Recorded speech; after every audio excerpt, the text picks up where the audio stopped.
And hello, everyone, and welcome to Rich Sports Talk. Thank you so much for joining us here on the program today. And man, I know I've said this line a lot in the last 2 weeks, but the NFL just can't take a freaking break. Another quarterback has been moved, and again, the NFL continues to dominate the headlines. I mean, we're in the peak of March Madness. Baseball's just around the corner, and of course, the NFL is a big talking point. And the NFL, of course, the big news today: Matt Ryan traded from the Atlanta Falcons to the Indianapolis Colts. And now I know I have in the past said I did not think Matt Ryan was going to be traded. And I know some people have been reaching out to me saying, oh, look, Matt Ryan got traded today. And realistically, a lot of things have changed in the span of 3 weeks that really have impacted this. And before I get this, how this impacts the Jets, I did want to talk briefly about my stance on the Matt Ryan deal. A couple weeks ago, I said I didn't see any scenario where Matt Ryan gets traded. But a couple of very important things happened since I made that claim. Number one, Tom Brady, you might have heard of him, the greatest of all time at the quarterback position, decided to come back and play for the Tampa Bay Buccaneers. So all of a sudden, Matt Ryan went from the best quarterback in that division to the second best quarterback in that division. The other thing that happened too is we had so much quarterback movement throughout the NFL that you saw teams get desperate. Like Indianapolis became desperate and they got him for a great deal. And the big thing was Atlanta reworked the contract, they reworked it for the trade. So it's not as big of a cap hit for the Colts. The Falcons are basically eating a lot of Matt Ryan's salary this year, and they've gone full rebuild. A couple of weeks ago, you could have made the claim that they had a shot at the playoffs because they, by default, had the best quarterback in their division. Now, unfortunately, they don't, and they are going in a full rebuild. And this whole offseason's had ripple effects around the NFL. And one of the big things I have taken out of all this quarterback movement is I always say, like, you have to judge people on their actions and, only believe some of what they say. And watching the draft, following the draft, really studying for the draft, and what I do is looking at all these prospects, I felt it wasn't a great quarterback class. But I did see a lot in the media. Oh no, you'll see risers, you'll see a lot of quarterbacks taking the first round, and you inevitably will. Teams will take a shot on a quarterback in the first round. But the evaluation of this class is pretty clear. Where last year at this time, we had teams jockeying, trying to get up for these kids. Like we saw San Francisco jockeying up to get Trey Lance or their pick at the third quarterback spot and with the third overall pick. This year, seeing the exact opposite. Teams jockeying to get quarterbacks so they don't have to draft one. But now with this recent move, the Jets have now had an interesting possibility open up, which still is a little bit far fetched at the time, if I have to be honest, because I still think that we're going to see a lot of teams look down upon this class. But Peter King had a great article in his usual weekly football morning in America saying basically both the Jets and the Giants would be interested in trading down from one of their 2 first round picks. And it's obvious they want to get not only capital for this year, but capital for next year as well. So the big thing was at 4-10 in my most recent mock draft, which is on the channel now, I didn't have any trades for 4-10 for a very important reason. Before I had potentially the Steelers coming up to 10 to take a quarterback. But with Mitch Trubisky, they still could potentially trade up to get a quarterback, but I'm not sure if they're going to want to pay that high of a price to get a starter when they already have someone that's going to be starting for them. But now you have 2 very interesting draft picks all of a sudden, which is number 6 with the Carolina Panthers and number 8 with the Atlanta Falcons. And now all of a sudden you have 2 teams that likely are going to be in the quarterback market right now. Because you look for Carolina, they really only have 3 options: draft a quarterback, trade for Jimmy Garoppolo, and trade for Baker Mayfield. I don't think they want to trade for Baker Mayfield. I doubt go after Garoppolo, because there was a report today that there is a team offering 2 twos for Jimmy Garoppolo. But as we know, Carolina doesn't have a 2, and I don't see how they're going to pull off a trade unless they trade some big pieces down there. So I really think that they're going to be in the market for a quarterback at 6, kind of by default now, because they really don't have a good option out there. Atlanta has signed Marcus Mariota today to a 2-year contract, but it's kind of like with Tyrod Taylor with the Giants. They found a guy who's had experience, can start in key spots, and maybe ease someone in this year. So now all of a sudden, where about a week ago, the question was, okay, Carolina's probably going to be on Deshaun Watson. Carolina could be out, not looking for a quarterback at 6. Atlanta might not be looking for a quarterback. Now all of a sudden, you have two teams that are interested in the quarterback position.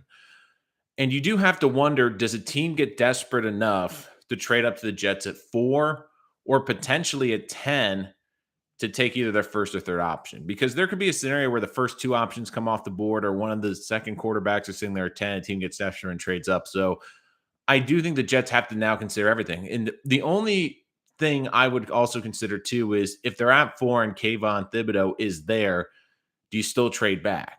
And a part of me actually would agree with trading back from that point because while I do love him as a prospect, I don't think he's a can't miss like a Chase Young or a Bosa brother.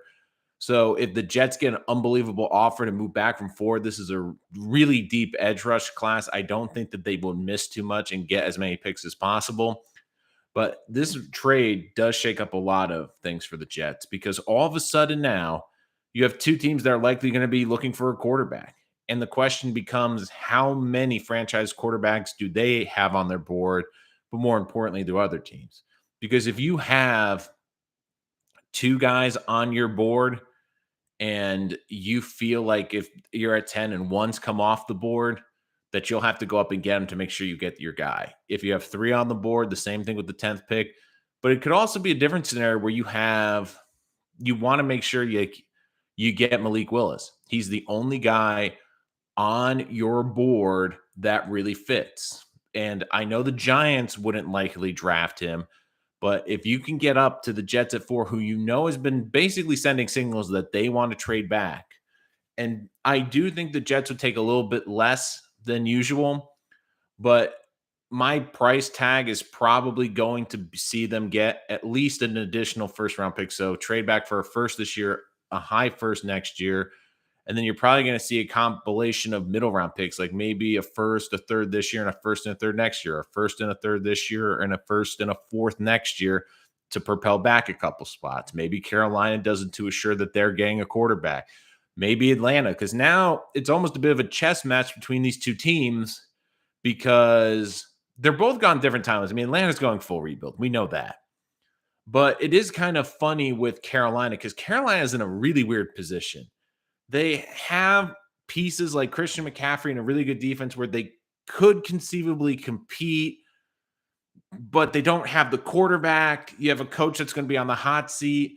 I don't think they're going to go full rebuild, but if they feel confident like Malik Willis could get them 9 wins into a wild card, because again, the NFC is terrible. I mean, it would be very easy, I think, for the Panthers to be one of those teams to be one of the 3 wild cards because I love their defense. If Christian McCaffrey can stay healthy for even 12 games, you do wonder, can Malik Willis be an upgrade over Sam Darnold? Like that has to be a discussion there. And if you're Atlanta, do you try to leapfrog Carolina? Because you killed 2 birds with 1 stone. You get your young quarterback that you could have developing, and you hope Tom Brady's gone a year or 2, and then you might have the best quarterback in the division. But the other thing, too, is you also spurn a rival where you get a quarterback and they do not.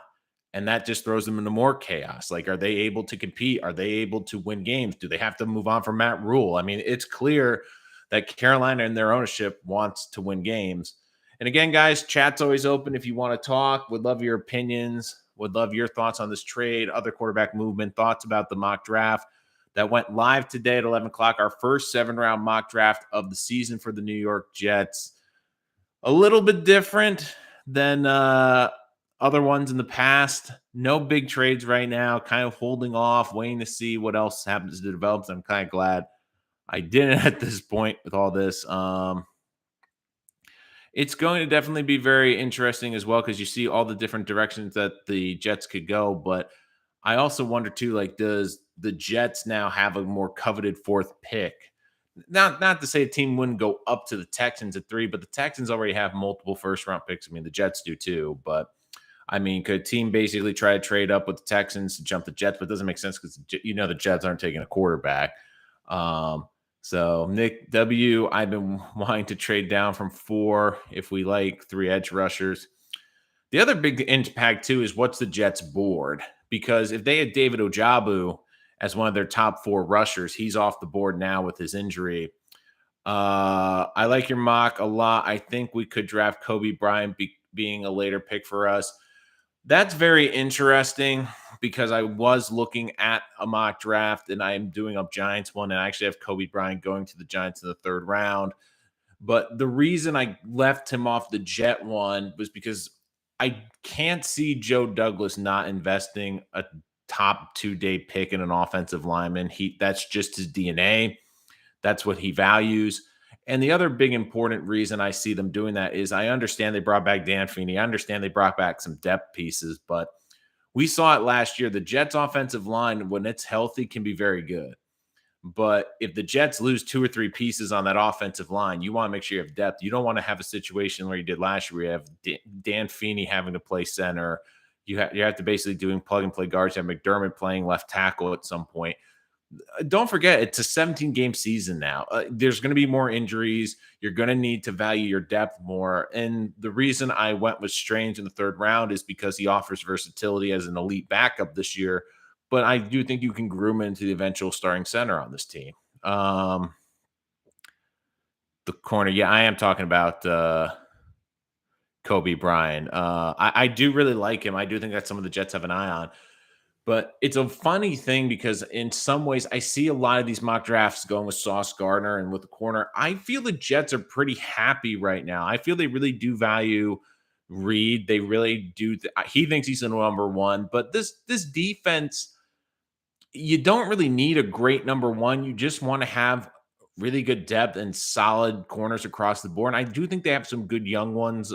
Bryce Hall, at best, is probably a good number 2, but I do really like Michael Carter in the slot. We saw a lot from Brandon Echols as the season developed. I mean, they have some good young corners that I think really fit in this system. And there's still some veterans out there. I know the Giants are looking to trade Bradbury. We still see some of the big corners still out there. Like maybe the Jets bring in a veteran close to the camp. You never know. I mean, there's a lot that the Jets could do, but it's funny because they filled the corner hole, so I don't think they're desperate. And this is a weird corner draft. I really don't love this corner draft. It's okay. There really isn't a lot of good. And even the top 3 corners, like they all have major question marks. It is funny though, because the way the mock's going, I almost could see Kyle Hamilton being there at 10 for the Jets. And the question is, do you take him at 10? Or does a team get desperate and try to trade up to 10 with the Jets? So there's a lot the Jets can do. Have there been any updates on Crowder? As of now, no. And I just don't see them bringing back Crowder because they've brought back Berrios. Elijah Moore, I believe, is going to play along the slot. And in my mock draft, I had them taking not 1, but 2 receivers.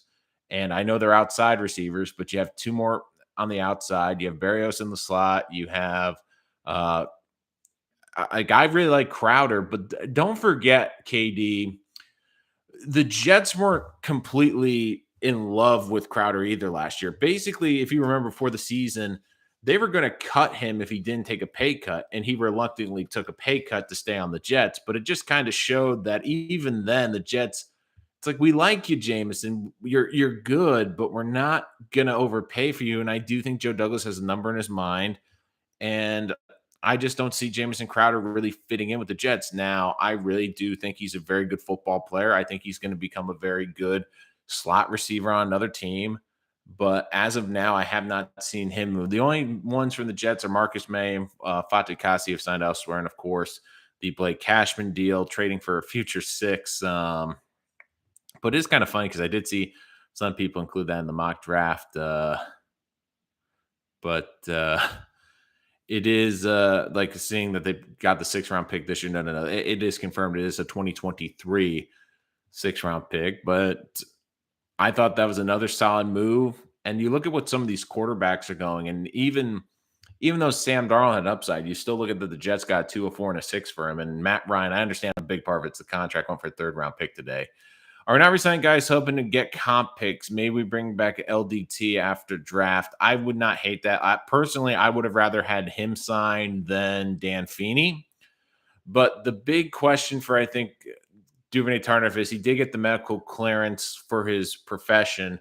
So he's still allowed to play in the NFL. But when he came to the Jets, he said he wanted to start. Now, they've already invested Lakin Tomlinson, who is an Iron Man on the offensive line, and you don't see him missing games. And even Elijah Vera Tucker got nicked a little bit last year, but played pretty much the entire season.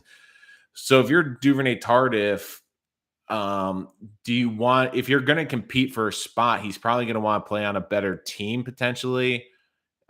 So far, no words. I'd still love to see them bring LDT back. I just haven't seen anything on it yet. And don't forget, a lot of this also might be impacted by the draft. I mean, the Jets are putting a lot into this draft for obvious reasons. They're putting a lot of their resources beforehand. If the Jets really miss out on getting a good number 2 receiver in the draft just because of the way things fall, then maybe they consider bringing Crowder back. If they thought they were going to be able to get more offensive line depth and they didn't, and LDT still out there, then that could also be in potential play as well. So a lot of different movement parts, but I just feel like that this Matt Ryan trade is definitely going to impact the way the Jets attack this draft, because all of a sudden a couple weeks ago you didn't really see any teams in the top 10 desperate for a quarterback, but now you maybe see two with Atlanta and Carolina, and you do wonder if there's any teams behind them that might want to come up. And the question is, how much can you get for the compensation? As far as wide receivers go, how far do you see Chris Olave falling? I did a mock draft where he was still available at the top of the second round. I don't think he's falling to the second round. When I originally started doing this, KD, I had him going to the Jets in the second round, but there's two big things that have helped him. Number one, the unbelievable combine. I do think he's going to have a great pro day. I mean, when you look at how he's basically just basically 0.01 seconds off of Williams' 40 time, I do think that was a big question. And because he showed off the athleticism, and now we're seeing a lot of teams in that 20 to 32 range all of a sudden going to need receivers. I mean, the big one today is a lot of people saying Chris Olave to the Packers. And look, the Packers need receivers. And you look, the Packers depth chart, they have a lot of decent receivers, but they're basically threes right now. So the Packers all of a sudden go into this draft desperately needing wide receivers. And I do feel that Williams is probably going to go a little bit earlier. But we've seen this offseason that because of everything, all the different pieces moving, I'm just trying to get an updated draft order because, yeah, and all the trades and everything. But I could see just going through this. Washington, I don't think goes with the receiver. Minnesota, obviously not. Houston's the first one kind of at 13. Do they like a receiver to pair with Davis Mills potentially? Baltimore, I know they've had ups and downs with Marquise Brown. Do they look for a weapon? Philadelphia is kind of a funny team because they have all those picks, but I mean, they did get Devontae Smith last year. They've used first round picks on receivers the last couple of years. I don't think they'll be in it. Chargers, I know they brought back Mike Williams. You just look at all the teams that for receivers. New Orleans, maybe, but they have so many holes. Pittsburgh is an interesting one, but Pittsburgh always drafts wide receivers incredibly well. And are they in play for a quarterback? New England at 21. Really, Green Bay at 22. They're going to try to get a receiver. New England at 21. I think that they would look receiver because of the quarterback situation. But don't forget, New England isn't great at drafting receivers. So I'm interested to see what they do. They also need some help on the offensive line. Arizona's not afraid to draft receivers. Dallas could be in play for a receiver at 24, especially now with all the pieces they've lost. Buffalo could use another wide receiver. Tennessee, I know that they've cut Julio, but I just could see them also making a move just to give Tannehill another option. I mean, Green Bay's got 2 first-round picks, 22 and 28. I would not be shocked if they used it on 2 receivers. I really wouldn't be shocked. Mocks are subjected to those databases are made. I'm a huge fan of Olave and think he will go late in the first, if not surprise pick in the top 10, 20 mains. I mean, KD, to be honest with you, I think he's going to be one of the top three receivers off the board. I really do. I think it's going to be some combination of Williams, Traylon Burks, Drake London, and Olave. And it all, and like I keep saying about these receivers, don't judge where they go based on necessarily their talent. A lot of this is fit. A lot of these receivers, there isn't a ton separating them. So where they go in the draft might surprise you just because of the fit. Like, do they fit what that scheme's trying to do? Do they fit with what that quarterback likes to do? It's more about the fit necessarily than the talent. I mean, that's one of the reasons I have Burks going to the Jets earlier than the other receivers. Now, people will think I'm a little bit crazy, but when you look at what the Jets would like from a receiver, you look at what San Francisco looks for in receivers. You look at the versatility that they can offer, the ability to run as a receiver, to be utilized all over the field. And even San Francisco, they don't necessarily have an elite number one receiver. They don't necessarily have a huge game breaker on the outside, but they do have a lot of guys that are versatile that you can move around and can basically be moved all over the chessboard. And that's what Burks to me offers. And that's why I keep having Burks mocked to the Jets. Now, Olave could still be great with the Jets. I mean, all these guys could be great on the Jets. But it all comes down to, do they fit the scheme? Do they fit the game plan? Because you can't tell me that LaFleur and Salah haven't been going over what receivers could help Zach Wilson, what receivers could benefit him the most, and what they're totally missing right now. Mocks are subjective. Absolutely. I like the fullback you chose in your latest mock draft. That's looking like we'll be running a lot more 12 and 22 personnel. Yeah, like that was a pick I really liked, and I would not be shocked if the Jets went fullback. And when you looked at Horvath, he's an incredibly versatile talent. He might have been a day 3 early pick, depending on his health, because he did break his fibula last year, but all indications are he's healthy. And it's kind of funny. I did wonder if teams could use him as a hybrid running back, because this is a kid that, yes, he's a fullback, but he was averaging over 9 yards per reception. Not only can he run with the football, he can catch it. And with the versatility you could get with that, like you look at Kyle Juszczyk, yes, he's a fullback. He has the fullback distinction. But the way San Francisco uses him, he's not just a traditional, okay, you're going to line up in the power eye and plow forward every time. No, they use him to catch. They use him to run. They use him on screens. They use him as a tight end. They use that versatility incredibly well. And that's why I do think the Jets will have an eye on him. And he's someone that I could see linked to the Jets. I'm interested to see what they release, who they work out with, and what pro days they go to. I mean, if they go to Purdue, I do think that's a pretty good indication. And I get it's not the sexiest position. I did see some of the feedback was that I didn't take a linebacker in the draft. And this has been, I know we're getting a little off the Matt Ryan topic, but I know this has been a very hot debate with Jet fans about linebackers. I mean, I've seen even people saying like, oh, the Jets should take a linebacker at 10. The Jets should take a linebacker early in the second round. And if they have a linebacker on their board that is well above every other prospect at the time, then I would say, okay, fine. But the problem with it is the Jets have told you a couple things about their linebackers. Number one, Robert Saleh had said at the Senior Bowl, his biggest place to improve the defense wasn't the secondary, it was the defensive line. He basically said, if I can improve the front four, get the pass rush better, get the run defense better, it's going to make not only my secondary better, but my linebackers better, my whole defense better. So I think if it comes down to edge rusher or linebacker, it's going to be edge rusher. The other thing, too, is the Jets have decent depth. And I understand people are like concerned, well, they traded away Blake Cashman, but Blake Cashman basically hasn't been on the field for the last 2 years, so he's basically not on the depth chart. The two things I would say is CJ Mosley's under contract. They really like the way he played last year. Quincy Williams was unbelievable for this team. They really like his upside and talent. And don't forget, they usually only play with 2 linebackers on the field most of the time. The other thing is, look at last year's draft. Now, these Sherwood and Hamza don't get talked about nearly as much because the Jets had a really good draft last year. But they did show in training camp and early season, like they had the athleticism, they had some upside there, but both unfortunately were injured early in the season. I still think the Jets are high on both of those players as linebackers, and especially with their athleticism and what Robert Saleh wants out of the linebacking position in terms of athleticism. So the Jets with those guys have basically four linebackers. I understand that they're not bringing back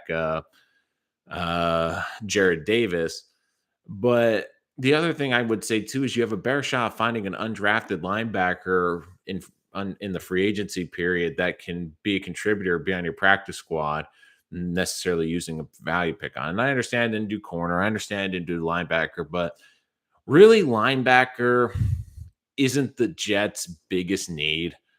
I mean, when we really say like if we had to improve the defense, honestly, linebacker's probably the last position you need to improve on this Jet defense. I mean, you still need to improve the defensive line, the pass rush, the cornerbacks, safety.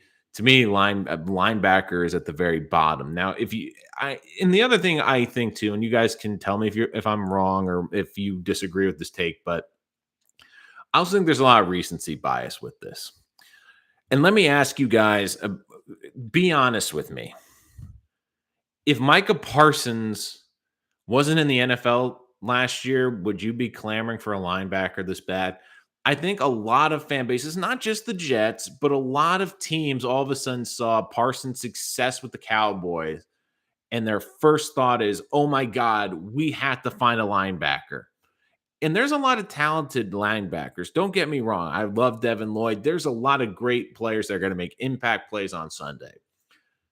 But Parsons was an incredible difference maker. He should have probably gone within the top 6 last year. He fell to the Cowboys. He is an unbelievable linebacker, but he's a linebacker that can come off the edge. And I love the linebackers in this class, but there's not one that's going to come up with 14, 15 sacks like Parsons. I mean, Parsons, like we talked about all last year, was a difference maker on defense, but we hadn't seen anything like that. And even in college, you could see some of that. But I just look at the linebackers. A lot of them are smaller. They're not going to be coming off the edge. And if they do, they're going to be in the sub blitz packages as a weak outside linebacker. A lot of them have great range. But honestly, the Jets don't really need that. They have a lot more pressing needs.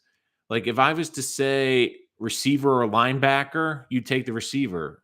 Tight end, you take it over the linebacker. Offensive line over that position. Running back, I'd even put running back ahead of linebacker. To me, linebacker's on the very bottom of the list. I would even prioritize. I know that they re-signed the kicker, but if there's a great kicker that they really like, I'd almost would rather prefer the kicker on day 3. If you feel you got a great kicker, because the Jets kicking woes the last all these years since Nick Folk. If you feel you have a great kicker, I'd rather have a great kicker than a linebacker right now, because really linebacker is the least of the Jets' worries right now. And like when we talk about linebackers too, the schemes also change too. I do wonder if with some Jet fans, because the Jets forever were a 3-4 team, and we talk about linebackers, like does it get skewed with the edge, like the stand-up 3-4 edge rush backer, but the Jets don't really have that anymore. And look, I've always loved linebackers, and right now for me with the Jets team, the linebackers would be icing on the cake. If Chad Muma or someone was there in round 3, someone that fell in the draft that's just sitting there and is a difference maker, and you can get them late, then fine. But really, right now, the Jets still have a long way to go. They still have more pressing needs. They still have to fill out more key depth on this roster. And really, I like the linebacker position too. I do think it's undervalued in this game, especially now with the athleticism that is needed to play the linebacking position. But the Jets feel they have 2 very good ones in CJ Mosley, and they also feel they have a good up-and-comer in Quincy Williams that really fits the scheme. And I also wouldn't be shocked if the Jets also look at it and go, well, we got Quincy Williams off of a practice squad last year, and he fits the scheme. Maybe that there's a guy that's sitting out there in free agency that we're not really talking about who they might think is a better fit if they don't get a linebacker in the draft. Or maybe there's someone on a roster that they feel maybe during training camp they can swap for, and it's just a fit. Because you see with a lot of linebackers too, a lot of it's about the fit. Michael Parsons, doesn't matter what scheme you put him in, he's going to be a great player. But it's so much about the fit.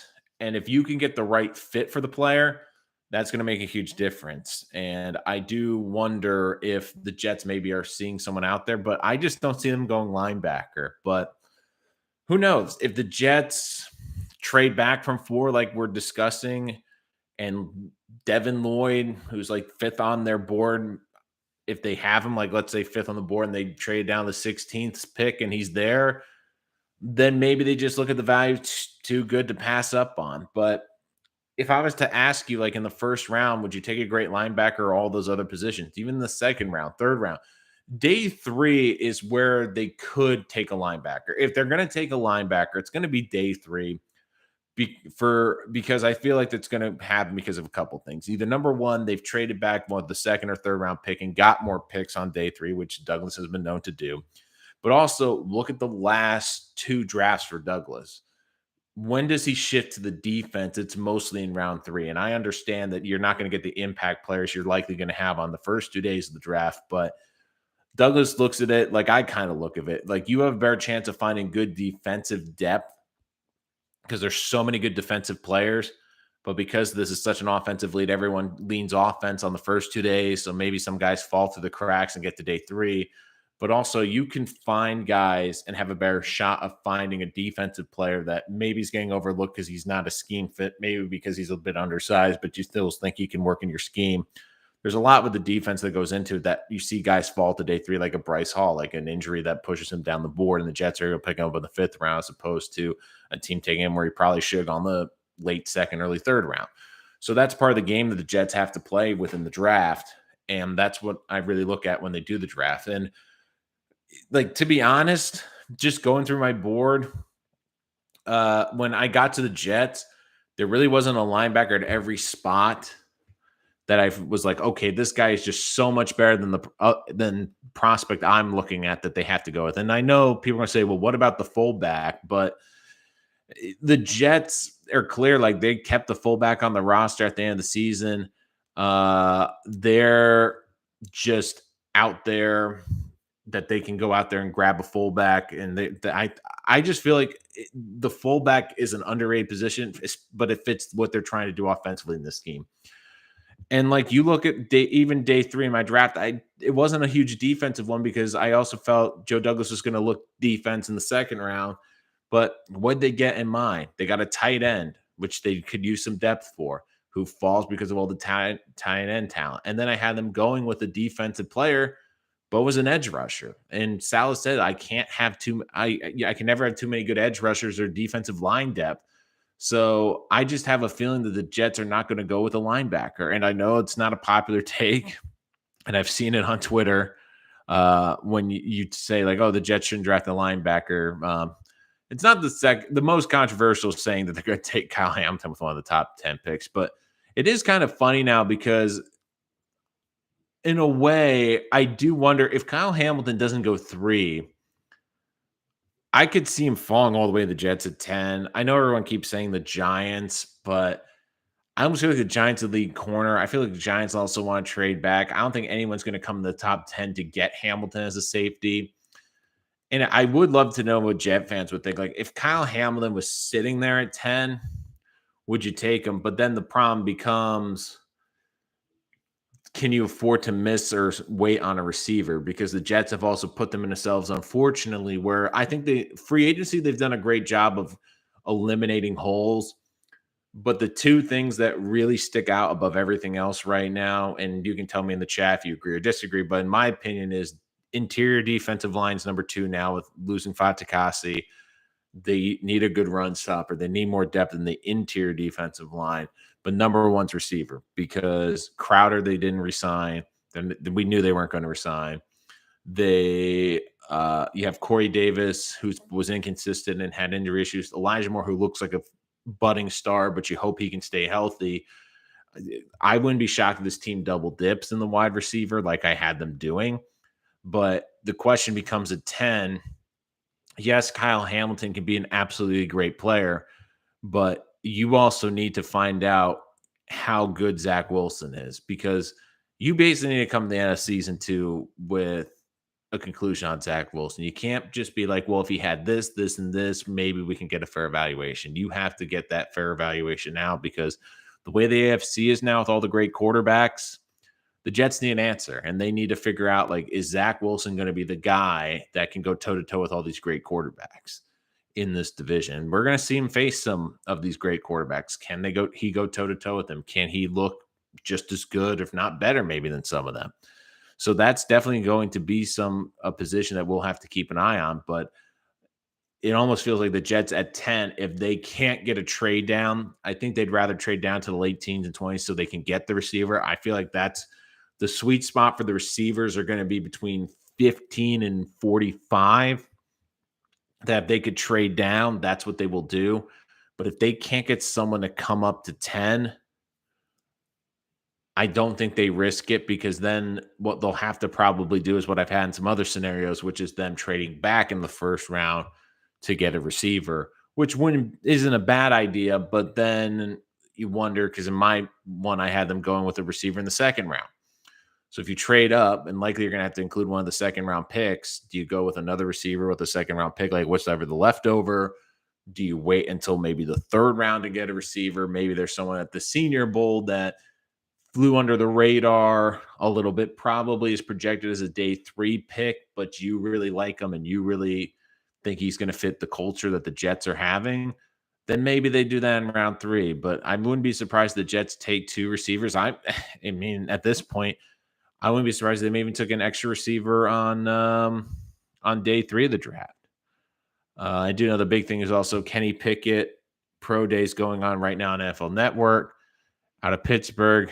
Obviously not as much hype as the Zach Wilson pro day was from last year, but it is going to be interesting too, because I do wonder if we'll get a sense of where teams stand after the draft based on this Pickett workout, like within the 24 hours afterward. Because never forget, when after the Zach Wilson day, it was pretty apparent that the Jets were going with Zach Wilson, and that's why San Francisco acted quickly and got up to 3. So I do wonder if Carolina's at this pro day or Atlanta's at this pro day, do they go one of 2 course of actions? Like, oh my God, we love this guy. We're fine with taking him at where we are, or we might have to go and get him. Or do they come out and go and, man, there's only really one good quarterback, Malik Willis, maybe Matt Corral in this draft. If we don't get up to assure we're getting them, we're kind of screwed. So that's also something to keep an eye on too. Again, guys, live chat's open. If you haven't checked out the mock draft, any thoughts on the mock draft? Would love any comments. So far, the comments I've gotten from that have been very good. Seems like you guys liked it a lot. This first 7 round of the season, we'll continue to do that as we go throughout the draft season. But overall, you guys seem to really like it. I thought it was a little bit different than a lot of takes. But I also, when I do these mock drafts, I always have, I don't say at the beginning of the videos, but I also could do a reaction on the mock draft. If you want me to do a live stream tomorrow, just put it in the chat if you'd like that. But the way I do my mock drafts is I try to do them based off of the general managers and the front office tendencies. It's a bit hard, like when I do the Giants this year, because again, it's a whole new staff, but I kind of have a blueprint of what that staff did from Buffalo, how Buffalo built that team. So you have a bit of insight. So with Joe Douglas and the Jets now going to the 3rd draft, I feel like I have a good picture, and I do feel like they evaluate playmakers higher. That's why I'm going with 2 receivers in the first 2 rounds, because they value in those positions. A surprise in the 3rd round with the offensive line, because they still valued the offensive line higher than any other position. Pass rushers off the board, and even later in the draft. And I did have them going with some unconventional direction. I mean, don't forget the Jets took Brady Man their first round as a punter. And while the return was good the first year, you hope he's better this year after having an injury-prone second year. Is Burks your favorite wide receiver in the draft, or do you just have the Jets taking because the best fit? It's a best fit. Burks, this is the funny thing, BK. And I put a note in this on my big board on richsportsdog.com. With all these receivers, 1 through the first 5 or 6, there really isn't much to me that's separating them. It's really pick your poison, pick who you think's the best fit. Are there more explosive receivers? Yes. Is London a better vertical and bigger target on the outside for jump balls? Yes. But I do think the Jets are going to look for fit. And from what you've heard about Burks, and look, when I say this, I'm not knocking any receivers in this draft, but you hear the things that you've heard with a lot of these Jet players: consistent starter, multi year starter, someone that has an incredible work ethic, someone that hasn't had issues off the field, someone that basically is a team leader, someone that works incredibly hard. Like, football is his life. This is all he really cares about. And when you look at what he did at Arkansas, where he operated on the outside in the slot as a running back for them, and even though he runs a 4.55, you can see he's got game speed. He's got enough breakaway speed to be a playmaker. Just all the things he could bring to this offense. Yeah, he might not be that elite game breaking outside wide receiver, but what he could bring in terms of his tools and what he can bring in terms of the versatility of this offense, I think, is unmatched. And you also have to look for little tea leaves. Like, when you were watching the combine, everyone talked about how great their interviews went, but Burks really went out of his way to say how great the Jet one went. And from what you've heard, like, Burks has been one of, like, their first interviews. He's been someone that they've really had an eye on. He's been someone that they've really gotten a lot of positive feedback on. And, like, you look at some of the other big receivers, like, it doesn't seem like the Jets have visited as much Olave. They haven't visited much of the Ohio State kids. And a lot of that is, I just feel like they really like Burks. I think they really just love the versatility. And while he might not grow into that true number one receiver, because even Debo, like, Debo's a funny guy because you look at his receiving stats. Yes, he's a game changer, but he's not exactly a guy that's going to catch 1,200 yards a year. But what he can bring in terms of the running game and the versatility is incredibly valuable to San Francisco. And the comp to him, to Burks, is Debo. He's just a little bit slower than Debo, but when you look at the build as like a running, sorry, he's built like a linebacker playing wide receiver, and that's what Debo's comp was. He's a linebacker playing receiver. So there's a lot to it. I just feel like Burks, it's really about the fit. And I feel like all these receivers, there's going to be a lot of surprises, and people are going to debate, why'd this guy go here? Why'd this guy fall? Why is this guy not getting drafted? It's not about the player necessarily. It's more about the fit. That's why I really think Olave will fit with Green Bay, because, like the Jets, they want good route runners, but they want someone that can stretch the field for Aaron Rodgers. And it's going to be interesting too, as I wonder which receivers are going to go early, because I do think you're going to see a big run between 15 and 32.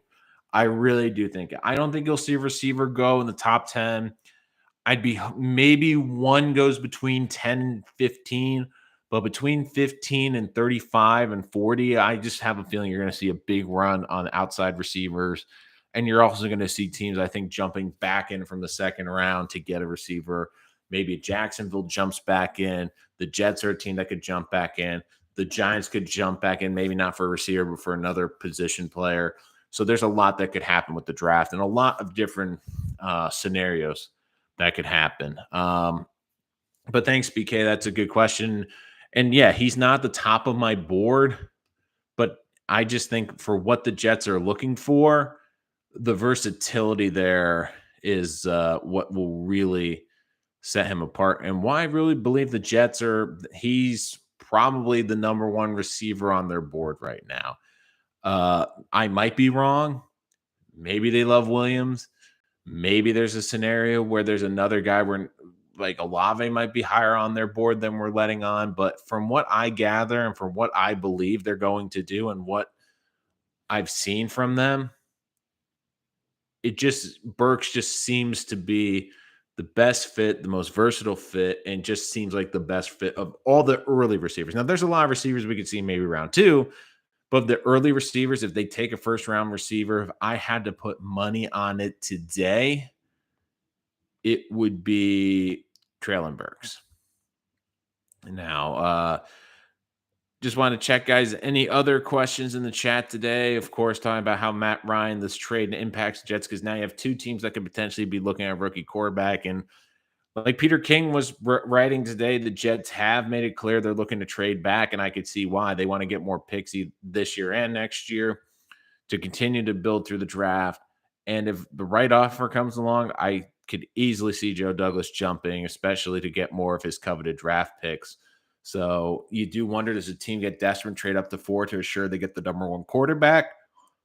Or even a scenario at 10, like a team gets desperate and they try to trade up, or maybe a pass rusher falls to 10 that another team values more, or even like Kyle Hamilton, for example, sitting there at 10, or Linderbaum sitting there at 10, and someone can't believe they fell that far and they just have to have that player. I mean, we've seen a lot in recent years. Like that, really, that 9 to 13 range is a very popular trade back one because you'll see prospects that were top 5 picks that are all of a sudden sitting there, or number one receivers I'm sorry, number one position players at certain positions just sitting there, and teams like, okay, we have to have this player and we have to go and get him. So, but a lot still going on in the NFL. QB carousel obviously impacts everything. But if you're new to the channel, make sure you hit that subscribe button so you don't miss any of our Jets content. As always, thank you for joining us today. If you haven't checked it out yet, go check out our full 7-round mock draft on the Jets. If you want more great content, make sure you write in the comments what you'd like to see. But thank you guys as always. We'll see you next time here on Rich Sports Talk.